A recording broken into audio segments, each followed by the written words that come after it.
Hey guys, it's Dunkel. I wanted to take a minute and talk to you guys about BlizzCon fundraising. Now, if you haven't been on our front page, you'll go there and you'll see that we got these two little donate buttons for BlizzCon, and we're having a healthy little competition for, the staff to see who can raise the most money. We've broken it up into who's going to BlizzCon and broken it up into two teams. There's, Team Murloc and Team Nubcake, which is the one I'm on, which I gotta say, I think Team Nubcake is gonna take it. And I just want to, take a moment to sort of, point out some of the goodness of Team Nubcake. Well, us here at Team Nubcake, we've been here since 1873. My great-grandfather crossed the internet wastelands, in a rickety old caravan, as you guys like to call it over there in Europe, and he crossed, he went through some hard times to make a life for his family here and in the new world of internets, way back in the 1800s. He was a sheriff of his internet town. When you think Team Nubcake, you think, stability. You think, these are the people that have been around forever. These Murloc guys, I'm not going to say that they don't support the troops, or that they pal around with domestic terrorist Bill Ayers, because, those rumors are unfounded, but I have to say, those medals that Team Murloc won in Vietnam, I don't know if they deserved them all. I'm just saying. I think we need to start a conversation about this. They don't support the troops. I said it, okay? They don't. They just don't. So, if you're thinking about donating, why not donate to, Team Nubcake? I think it makes sense. There's us and there's them. Which side are you on?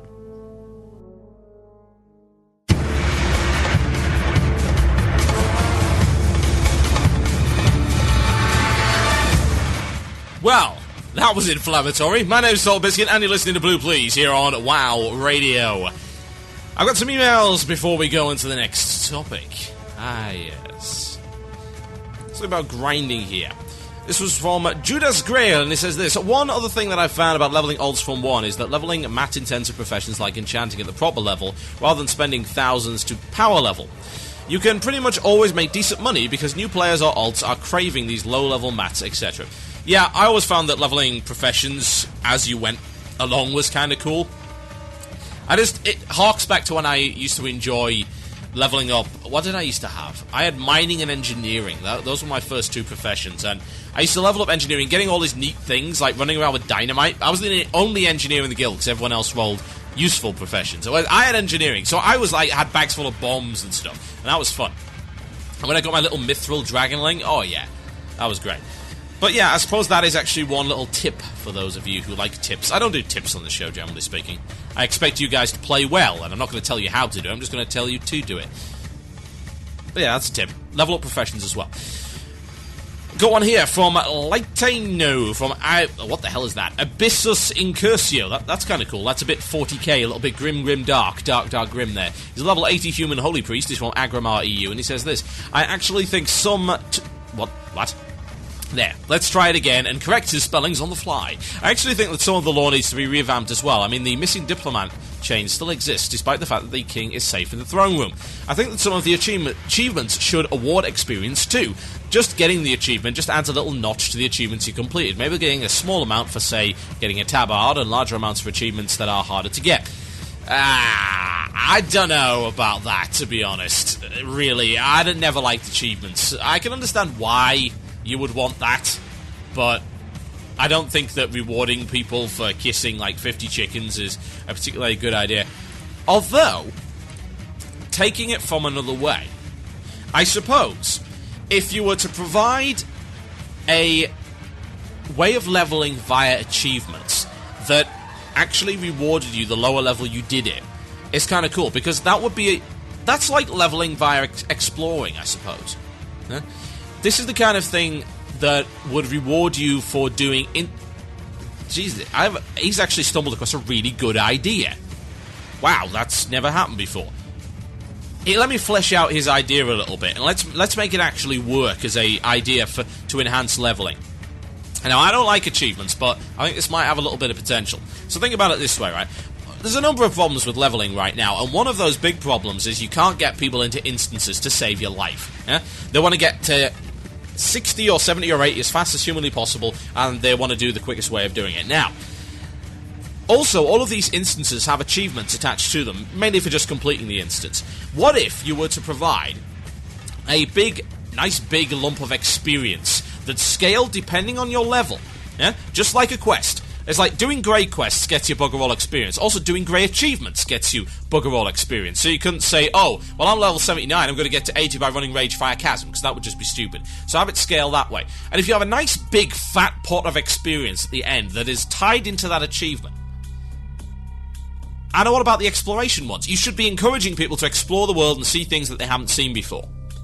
So, having people discover nifty things within the world that they may not have seen. Say, there's quite a few landmarks and nifty things within the World of Warcraft that a lot of people haven't seen. Like, for instance, I can't remember what it's called, but in Ashenvale, there's like a valley, which I think has a memorial for Grom Hellscream or something along those lines, and it's full of demons, and it's got a monument and everything, and the vast majority of players that I know have not been there. So if you want to have an achievement for, say, reading what's on Grom Hellscream's thing, and doing it at a appropriate level, so the stuff would actually be challenging, then you're rewarding people with experience for exploration. Now that, in my opinion, should be a valid way of leveling. Exploring the World of Warcraft, learning the lore of the World of Warcraft, that should be important. Completing certain lines of quests, for instance, that have specific important elements of lore should also perhaps grant achievements. Now, again, War did this better. And how did War do this better? War did this with something called the Bestiary. And the Bestiary recorded all of this cool stuff. So it's like you learned a bit of lore about goblins or whatever, it went into the Bestiary and you could read it at your leisure. But you also were rewarded with experience for completing pieces of the Bestiary. You were also rewarded with titles, which was pretty cool. To be honest, titles are an interesting thing to encourage people to do various things while leveling. Now, Lord of the Rings Online did this very, very well. Lord of the Rings provided titles that you could only get if you did leveling in a particular way. For instance, there's a title, if you get to like level 5 without dying, there's a title, yeah? If you get to level 10 without dying, there's a title. If you get to level 20 without dying, there's a title, and these titles get cooler as you go along. But of course, getting to level 20 without dying, that's tough. And there's a bunch of other stuff like that. Say you got titles for leveling up professions early, or learning specific items and stuff like that. Now what that allows you to do is level up in a different way. It allows you to prioritize things that you might find more interesting and still be rewarded with things that actually go towards your ultimate goal, i.e. experience. That's your ultimate goal, is to get to 80, but you want to do it in the most enjoyable way possible. So like I said before, I enjoyed leveling professions, and I still do. I think getting professions up and learning things is cool. I like crafting. I think it could be expanded a lot, but I like crafting. So why not tie experience into crafting? Why not? I mean, it doesn't ruin the new player's experience by any sort. And indeed, you could tie all of, or at least a lot of this stuff, into having a level 80 character. Like, this kind of thing would unlock the new leveling experience, we'll call it. Once you get to 80, the new leveling experience unlocks for all of your alts, and you get to level in a whole bunch of different ways. Now that, I feel, would probably allow people to actually enjoy the content and, more importantly, see stuff that they haven't seen and look at it in a new light. Appreciate it for what it is. That, to me, is kind of important. Because I never really got into the story of WoW, and I think the reason for that was because getting into the story of WoW didn't really further my ultimate goal. But if getting into the story of WoW did further my ultimate goal, well then. So there's a bunch of ideas, please, if you're listening, and I know you are. At least one of you is. Think about it, the new leveling experience. Think about how you could actually expand and create a new way of leveling without actually adding in all that much additional content. It's very clever. So I'm going to thank the person who sent that email in, which was Simon Chapman, also known as Litanio from Abyssus Incursio indeed, on Agramar EU, because he just sparked a very good idea. The new leveling experience. Think about it. Now, this is a nice segue onto the topic that I'm now going to talk about, which is PvE and PvP in their traditional forms and how we could possibly expand them to allow for new and exciting ways to play. Now, already we've seen that Wrath of the Lich King has given a new exciting way to play, but I would like to go back a little bit and sort of trace the history of how PvE and PvP evolved. Now, PvE was kind of in the game from the get-go. Dungeons, instances, and all that kind of thing. It's only natural that once you got to endgame, you would do bigger dungeons with harder bosses and more people for better items. But PvP, well, that evolved at a slower pace, because when it was first brought into the game, it wasn't even finished. You'll remember, if you bought a copy on day one, that it talked about the honour system and rewards that could be gotten from that. However, the honour system was not brought in until several months after European launch, and that's several more months after US launch. So it actually took a long time for that to get implemented into the game. But yes, they implemented the honour system. They then implemented Battlegrounds, and that changed the way that PvP worked. Because PvP started by I see red, I gank. Or we have a big battle between Tower and Mill and South Shore for no other apparent reason than we just want to. We don't gain anything from it, we just want to have a scrap. Now, of course, the honour system really helped that, and that basically turned the entire of Hillsbrad into one massive great outdoor battleground. That changed when they brought in actual battlegrounds that rewarded you better. Yeah? Alterac Valley is a prime example. It had PvE quests mixed with PvP objectives that would provide specific rewards. And it did so in a better way than the Tara Mill South Shore backwards and forwards. It let you respawn quicker for a start. It was clearly tailored to PvP, and while it wasn't perfect, it was a new way to PvP. So, of course, the Tara Mill versus South Shore thing died down. Now, there was an attempt to bring World PvP back to the fore with a couple of World PvP objectives that you could get. You know, this was towards the end of Vanilla WoW's life. And that was the towers in the Eastern Plaguelands. You could take those in order to get a buff and a bonus. Now, not a lot of people really got involved in that, and the concept was expanded in the Burning Crusade, whereby a lot of the zones in the Burning Crusade had a specific PvP objective, and there were things you could actually get from it. You could actually earn these marks, these currencies, which could be traded in. You could get these spirit shards, which could be traded in for all that kind of other stuff. We had Halal, which, to be honest, was not exactly the best thing. It's unfortunate, really. I'm actually quite surprised that Halar didn't work out better than you might have thought it did. I think the bombing runs really screwed it up for me. It was less of an actual pitched battle and more of a, hey, let's fly around on bats and drop things on people and really annoy the hell out of everyone kind of game. Wasn't a fan of it. But it's an interesting blueprint for the possibility of future PvP content. I feel that PvP content has got to go one specific way. A lot of people have said, and it's a growing feeling, that outdoor stuff, sort of more freeform PvP, is more enjoyable than the deathmatch arena style of the arenas and the battlegrounds. Don't get me wrong, arenas and battlegrounds are still fun. However, the idea of fighting someone is surely to take something from them, right? Now, in a battleground, you don't really take anything from anybody. It's an artificial arena. It's an artificial deathmatch, as it were. It's just a team deathmatch, capture the flag or whatever. There's no persistence there. Now, I'm sure you could add some persistence into Battlegrounds. There are other games you can look at to see how that would work, via the totaling up of who won what.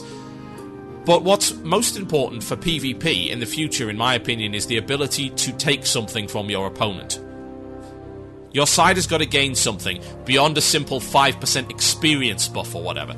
It's got to be able to take territory. Now, Wintergrasp is, of course, the first stage in that particular. What you do is, with Wintergrasp, you've got this fortress which changes hands, and there is a benefit for holding it. Indeed, there is a very specific benefit for holding the Wintergrasp. Winning the Wintergrasp is obviously a good thing, but you are able to farm specific mobs if you win the Wintergrasp. You gain control of an entire zone, and you can also get into the Vault of Archivon. You also get access to certain vendors. All of these things are important. There are, I suppose, an evolution on Halar. Because Halar was supposed to do the same thing. You own this, you gain access to certain stuff, and evidently it didn't do so well.